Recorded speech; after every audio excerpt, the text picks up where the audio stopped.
Okay, so good morning po. So first po is mag-attendance po muna tayo. So open your mic.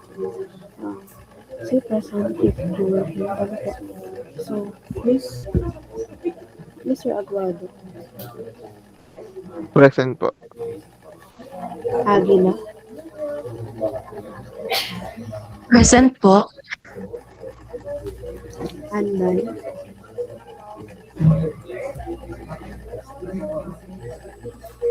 Anday, Atienza, Present po. Baitan, Present po. Barte, Bendition,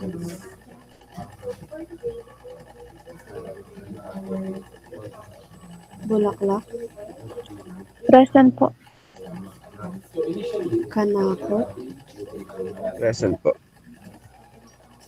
Cantos, Present po. Carpena, Present po. Kumiya, Present po. Daitoy, Present po. De Castro, Present po. Digma, Kurt Aldrin, Gisakula, Present po. Ebora, Present po. Endaya, Miss Endaya, Gahol, Present po, ma'am. Garcia Charbel, Present po. Garcia LJ, Walter, Present po. Jordan,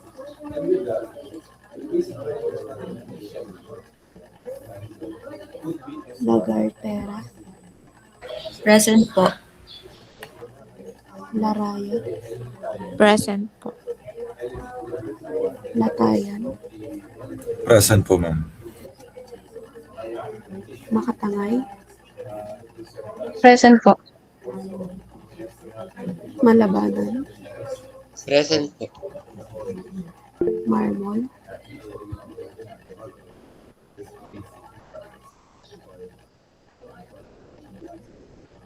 okay po, noted po.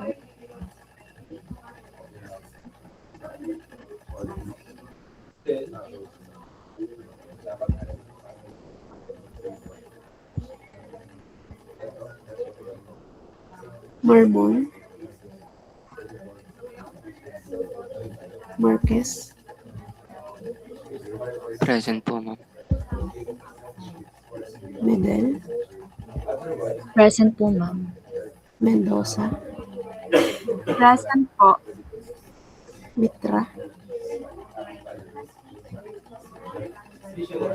Motas, Present po. Ponte,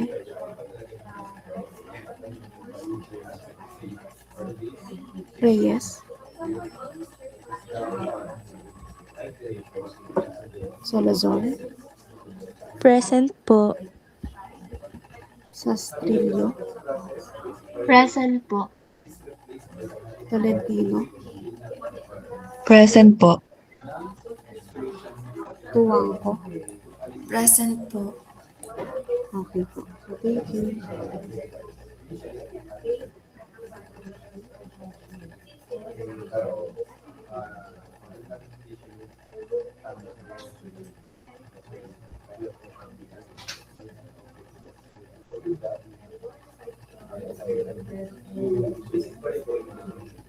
So, ask ko lang if first time or first meeting niyo ba to sa IS or may na kayo na-approach before?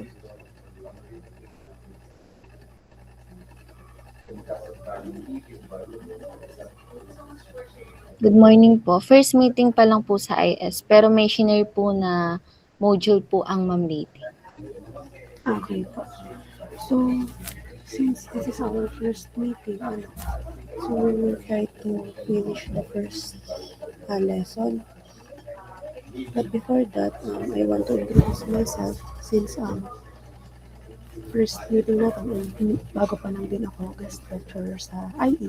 So, I am Engineer Sherry Tolentino. So, I am a certified industrial engineer, certified project management fundamental certified, and a safety officer too. So, I finished my bachelor. And I 600 hours internship at the MD Batangas. And I have also 1 year experience in manufacturing. So,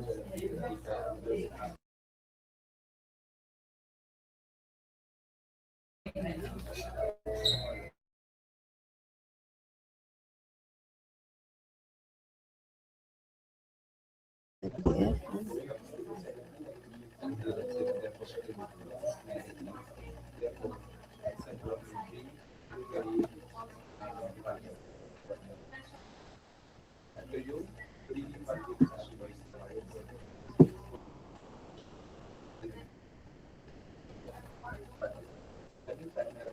So, visit lang po ba ang screen ko? Nakikita Yes niyo po? po. Okay. Ma'am, medyo hindi lang po rinig yung audio niyo po. Maingay lang po yung background po. Sorry na kasi nasa faculty kami. Ako and lahat ay may online class. So,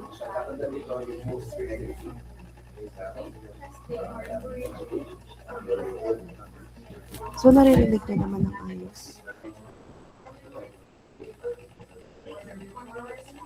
Okay naman, audible naman na.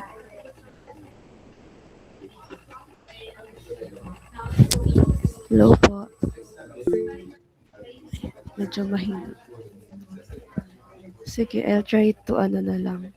Hawakan na lang ang aking mic.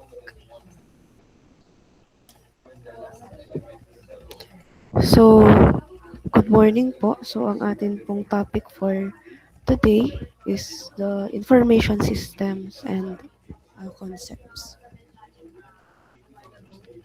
So, this is our chapter 1. So, definition, attributes of information. So, for our learning objectives, first is to know the information concept, to determine what are the different attributes of information, and lastly, to know the systems concept. So, these are the learning objectives we aim to achieve at the end of the lesson. So, from Porter, in contemporary business settings, organizations are increasingly aware of the potential of information in providing competitive advantage and sustaining their success.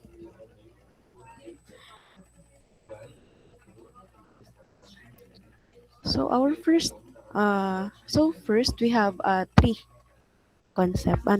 We have three concept ng information. So first we have data, we have information, and lastly we have knowledge. So first is data. Kapag naririnig niyo yung word na data, ano yung unang nyong naiisip? Anyone po? So kapag naririnig niyo yung word na data, what comes first to your mind? Yes po. Sige po, open your mic na lang. Hello po. Information. So, correct po. So, sabi dito, data consists of raw facts such as an employee number, total hours work in a week, inventory part numbers, or sales order. So, ang data po, ibig sabihin po nito, ito yung basic details or ito pa yung hindi pa na-organize or hindi pa na-analyze. For example, nag-check ako ng mga papel. So, meron doon mga scores. Ibig sabihin, data yon yung mga scores ng mga students. Hindi pa siya na-analyze if pass or failed. Data are numbers, words, or images that have yet to be organized or analyzed to answer a specific question. So kapag sinabi nating data, ayun, these are the words or the numbers or images na wala pang meaning. Ano, ibig sabihin hindi pa natin siya na-analyze, wala pa siyang meaning unless i-process natin sila. Ano? In short, data po is raw. Raw pa lang siya. Hindi pa siya na-analyze or hindi pa napaprocess. So, nagagets po.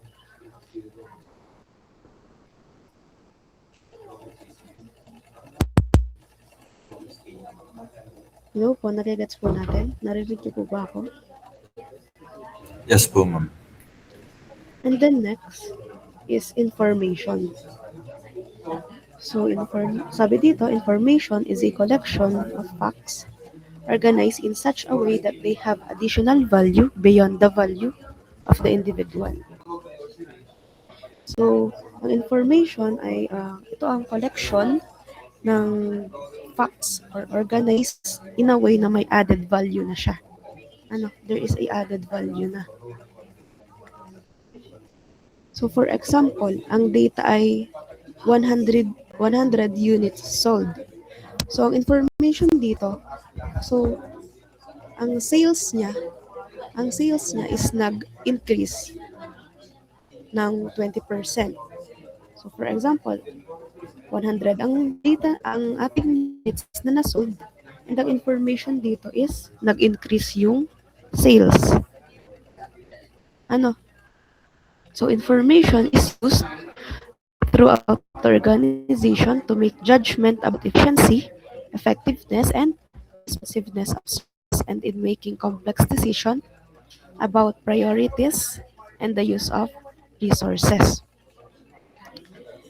So, ginagamit ang information sa organization para mag-evaluate ng efficiency, mag-decide ng priorities, and gumawa ng important decisions. So, ang information is the processed data. So, magkaiba po ang ating data is raw facts. Ano, hindi pa siya na-analyze. While ang ating information, ito ay processed data.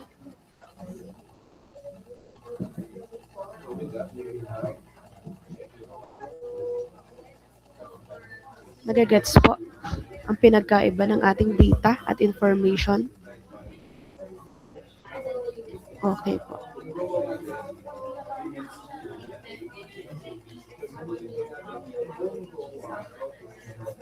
So, produced through processing, manipulating, and organizing data to answer questions, adding to the knowledge of the receiver. Ano naman ang knowledge?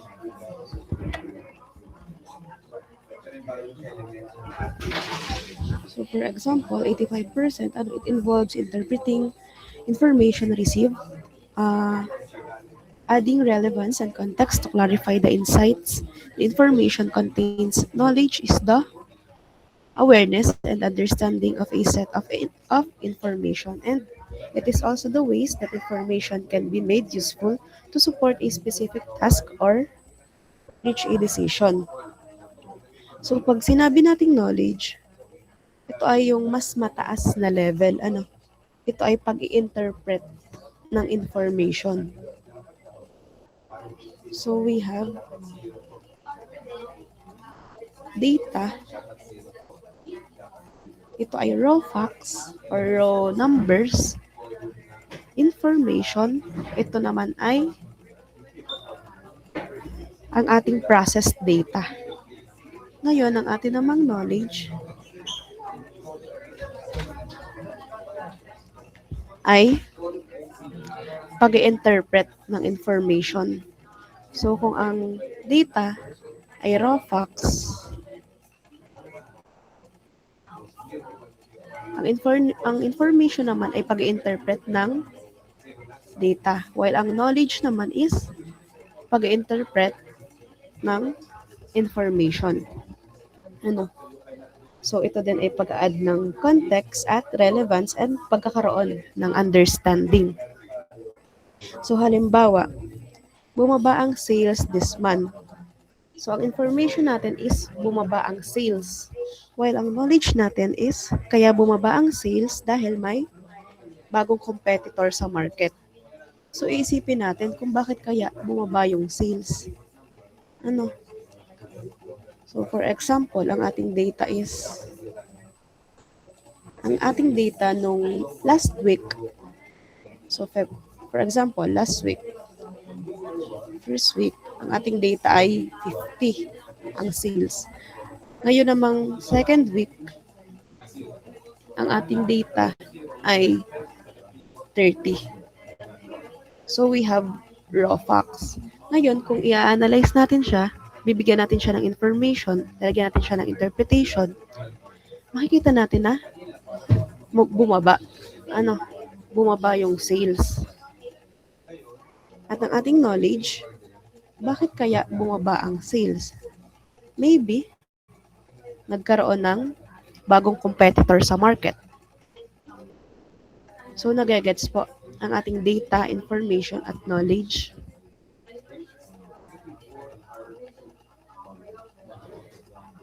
So, ang knowledge po is awareness at understanding kung paano gagamitin ang information at decision making. So, knowledge is the awareness on how to use the information for decision making. Nagagets po? Any question po?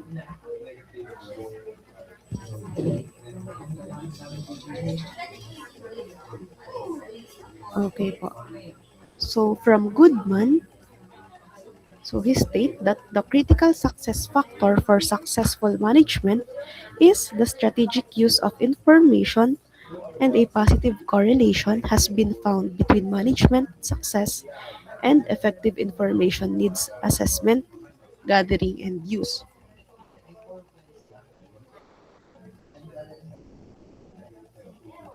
So it is crucial that managers should be aware that what information they require, how to acquire it, and how to maximize the use of it in order to survive and prosper in today's information in intensive environment.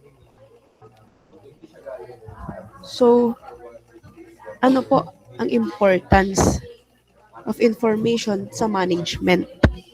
So, ayon sa studies,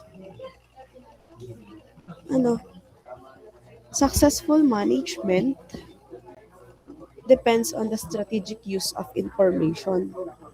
So, nakadepende sa paggamit ng information.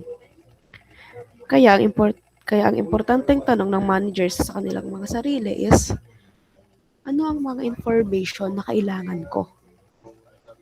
So, kailan ko sila kailangan at kanino ko kukunin at ano ang format? So, sa real life manufacturing or environment, so kapag nakagraduate na kayo, you will be exposed sa mga data.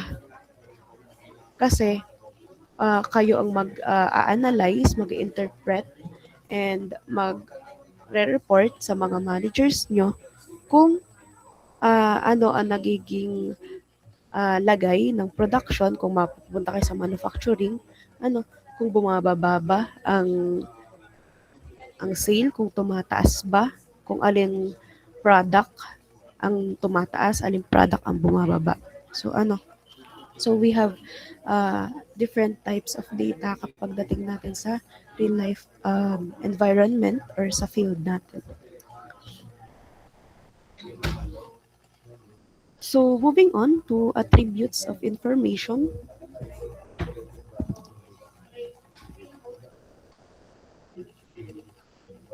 So attribute is a property or a characteristic. So, hindi lahat ng information ay useful dahil kailangan may tamang qualities ito.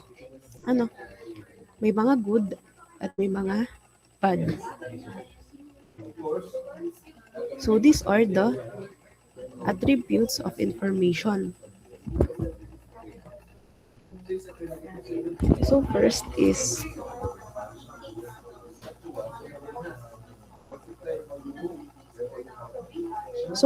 we have timeliness. So timeliness can be also can be seen as task dependent, meaning that the information is timely enough to be used for a specific task. So information must be timely and not stale. Stale means no longer new or fresh. So hindi dapat siya stale, hindi dapat siya luma. So dapat bago siya. Kung late dumating ang sales report, hindi na siya useful sa decision making. So kung ang sales report mo ay nung December pa, February na ngayon. Okay po, noted po, Mr. Reyes. So kung ang data mo is, ang data na binigay sa'yo ay December pa, and February na ngayon, so late na. Ang kailangan nating tignan ay ang last month para ma-compare natin siya for the current month. So kailangan dapat laging bago ang ating mga data for us to provide a good decision. Nagagets po. Next is the completeness. So completeness is the degree to which information is missing enough information to allow you to make a decision. So, dapat hindi kulang ang information. So, paano ka magka-come up sa isang decision kung kulang yung basis natin? So, it is very important na accurate or kompleto ang ating mga data. Kung kulang ang details natin, kung kulang ang data natin, mahirap gumawa ng isang decision kasi kulang. Nagagets po. Next is the coherence. So coherence implies that two or more values do not conflict with each other. So inconsistent information tends to confuse people and allows them to discount some or all of it. So coherence ay ang pagiging consistent. Hindi dapat nagkaka-conflict ang information natin. So halimbawa, hindi pwedeng isang report ang nagsasabing profit tapos yung isa loss. Dapat consistent siya. Dapat walang conflict. While providing information, it must be in such a format that is uncomplicated and easily understood by the end user. So, dapat walang conflict, dapat consistent ka. Coherence means pagiging consistent sa pagkuha or pagbibigay ng data para mag-come up sa good and better decision. Dahil sa pagde-decide or in decision making, doon nakasalalay kung mag-i-improve ang ating company, mag-stagnant or hindi siya maiibo, or pababa yung sales ng company. So next is the security. So if information is not secure, it can be easily intercepted by any intelligent opponent. So we have terrorists, criminals, and used in the harmful manner. So protecting information from disasters, information must be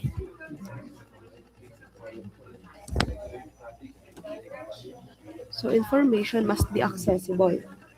Protecting information from intentional and unintentional human acts. So dapat protected ang ating mga information. So kaya nga dapat meron tayong confidentiality. Meron tayong confidentiality sa isang company kasi bawal natin ibigay sa mga unauthorized person yung ating mga data. So for example, galing ako sa isang manufacturing company, sa manufacturing A. Meron akong friend sa manufacturing B. So bawal kong ibigay sa kanya yung mga data or yung mga sales namin kasi it is labag siya sa company rules. So, hindi dapat basta-basta na-access ng mga unauthorized people or mga person ang ating information. Kasama na dito ang protection from hackers and protection from disasters. So, meaning, kapag binigay natin siya sa unauthorized people, maaaring mabago or maaaring ma-delete, maaaring may mabago, or maaaring mawala ang ating data. And lastly is the accuracy. So accuracy is the degree of correctness and precision. It is a very important quality dimension for decision making purpose. So ang accuracy ay ang pagiging correct at precise. Kapag mali ang data, mali na rin ang decision.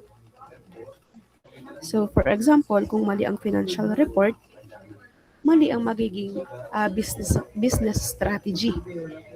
Nagagets po natin. So, dapat tama, dapat correct, dapat precise ang ating mga decision para magkaroon tayo ng enough information at para magkaroon tayo ng enough knowledge at magkaroon ng to come up sa better decision making.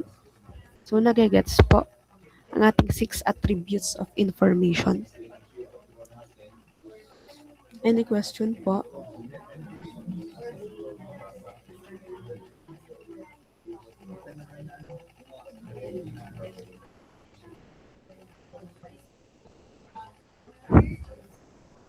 So next is the other attributes. So it is group sa usability. So we have simple, relevant, flexible, and economical. So dapat dito sa relevant, is it important for you? Is it easy to understand? Is it adaptable for your needs? And is it affordable to get? So dapat madali natin siyang magamit at madali nating maintindihan. Dapat madali nating magamit at dapat madali nating maintindihan. So next is the delivery. So we have timely, secure, and accessible. So is it available when you need it? Is it easy to keep it confidential? And is it at your service when you need it? So sabi ko nga, dapat mura na po ako. Okay lang po, yan naman po. Thank you po.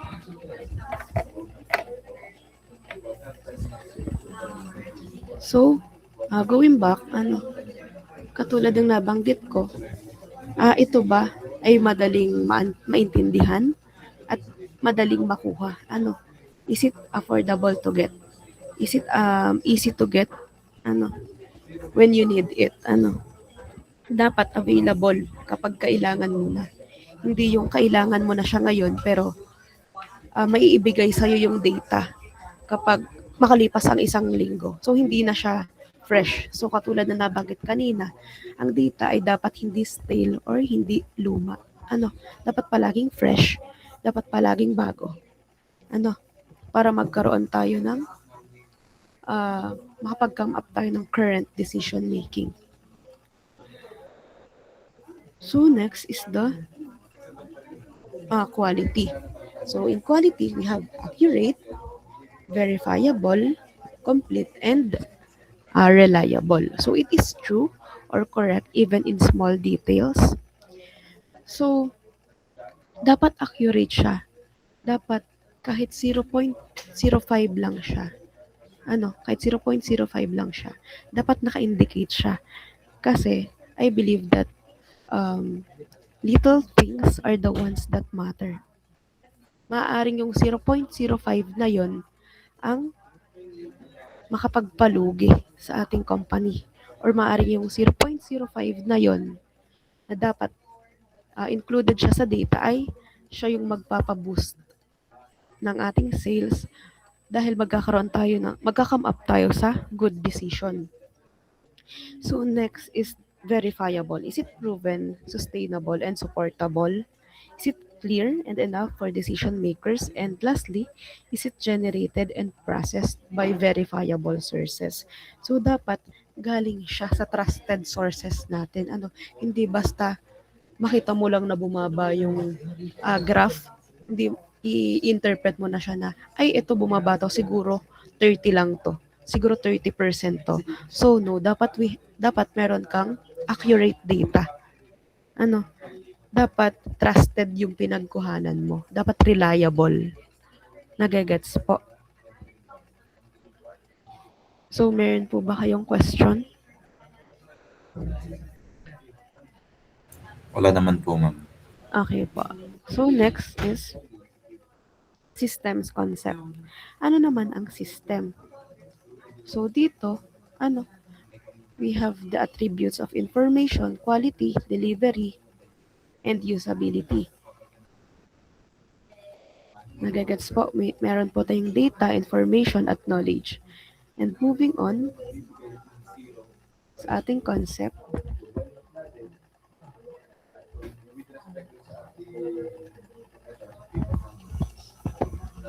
so system is a set of elements or components that interact to accomplish goals. So, ang system ay set of elements or components that interact to accomplish goals. So, may 4 na basic parts ang system. So, we have the input, the processing, the output, and the feedback. So, pag sinabi nating input, ito yung raw data. Pag-gather ng raw data.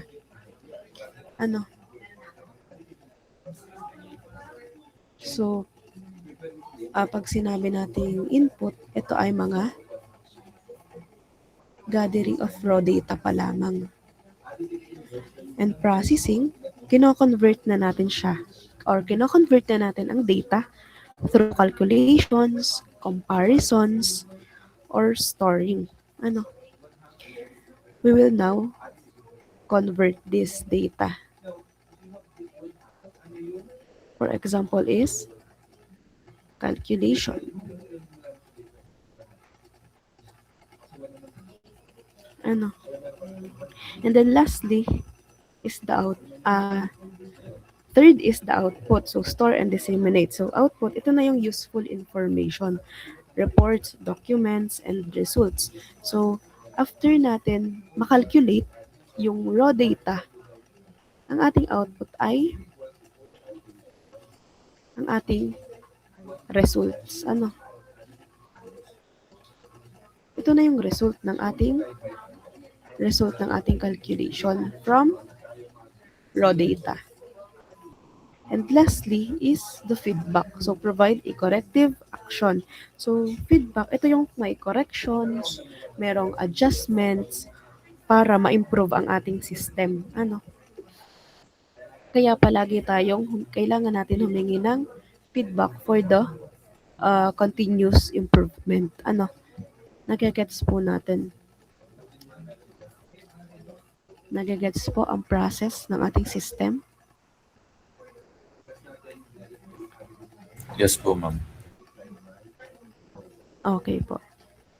So, ito siya. So, input is gathering raw data. Gathering or capturing raw data. While processing is converting, calculations, data transforming, comparison, comparing, storing, storage for future use, or taking alternative actions. Pinaprocess na natin yung raw data na nakuha natin. And then output, it will be a useful information. Nag-produce na siya ng mga useful information, nagkaroon na ng documents, nagkaroon na ng reports, and nagkaroon na ng mga results. And lastly is the feedback. So, if meron tayong correction, meron tayong kailangan pang i-input, meron tayong changes, meron tayong dapat feedback for continuously improving.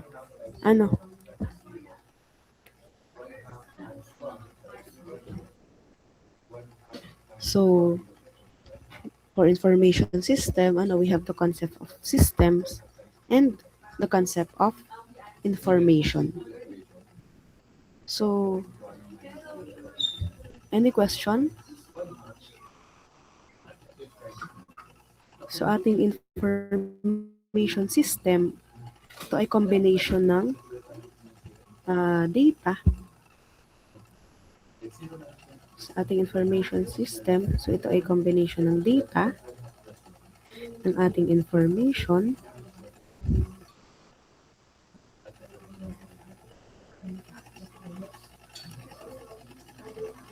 information, ng ating knowledge,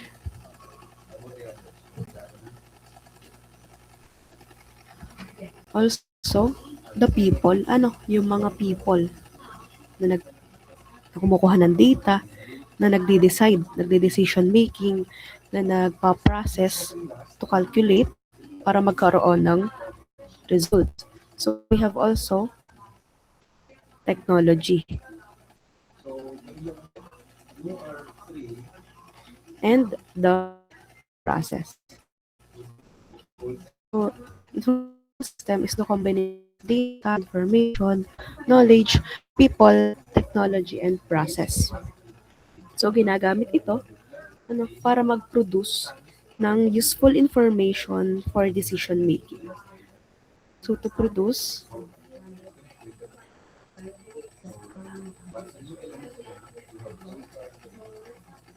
useful information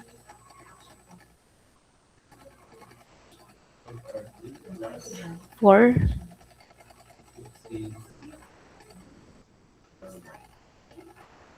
decision making. So, to summarize, ang ating data ay raw facts. Ang ating data ay raw facts. While ang ating information is the process data. Information is the process data with meaning na siya, Meron na siyang interpretation. While ang ating knowledge is the understanding how to use the information. It is the understanding how to use the information. So, good information must be accurate. So, yung ating mga attributes, so it must be accurate. It must be complete, timely, must be also secure and consistent or coherent. And a system informations, so a system transforms input into useful output para makapag-produce pa tayo ng feedback. So, in modern organization, information is very powerful. So, kung tama ang information, tama din ang ating decision making. Kung mali ang information, pwedeng malaki ang maging epekto nito sa isang company. So, any question po regarding sa ating first topic?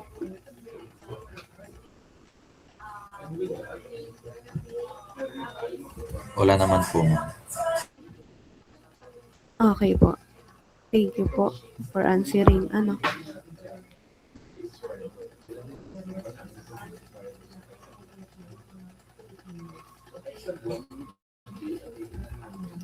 So, if you have no question na, I think this is our first lesson.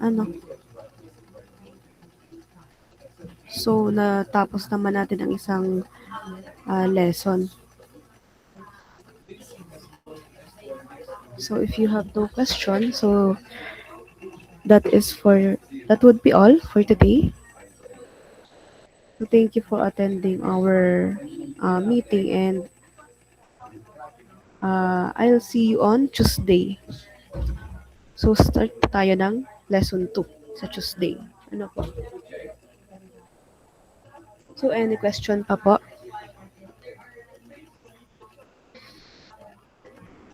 If none po, Thank you for attending our meeting. Thank you po, ma'am. Thank you po. Thank you po.